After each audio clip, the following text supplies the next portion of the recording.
छान. खूप छान. शेअर करू शकतेस काही? हा म्हणजे ब्रीथिंग रिलॅक्सेशन फील होत होतं.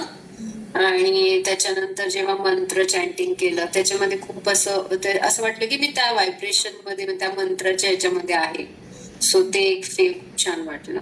सो ओव्हरऑल खूप रिलॅक्स आणि छान वाटलं. येस.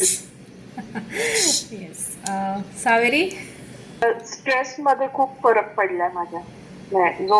जो होता की ऑफिसचा जो स्ट्रेस असतो सो तो ऑलमोस्ट 50% आता कमी झाला माझा. Very good.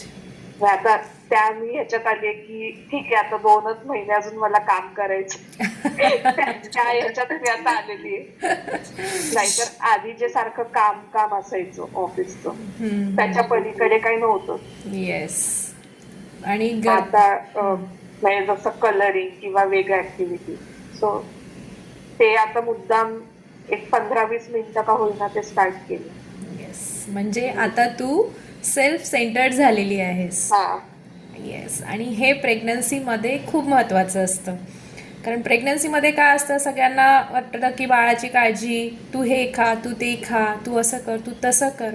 पण तुला काय फील होत आहे, तुला काय आतनं वाटतं आहे आणि तुला कशा प्रकारच्या सपोर्टची गरज आहे ह्याचा कोणी विचार करत नाही. नो डाऊट फॅमिली केअर करतात, पण ॲज अ उड बी मदर तुला ज्या फिलिंग्ज होत आहे त्यात कशा डील करायच्या हे त्यावेळेस कळत नाही आपल्याला.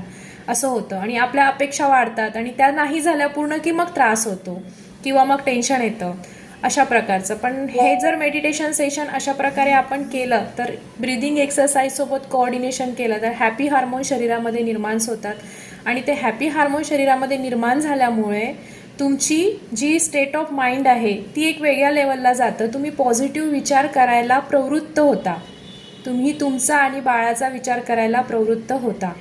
आणि हीच गर्भसंस्कारची खूप छान, म्हणजे मला स्पेसिफिकली आवडतं की जेव्हा आपण सेल्फ सेंटर्ड होतो, आणि ही गरज आहे सेल्फ सेंटर्ड व्हायची यावेळेला, तर हाच गर्भसंस्कारचा खूप छान भाग आहे आणि तुला तर अनुभव येतच आहे त्याचा. हो.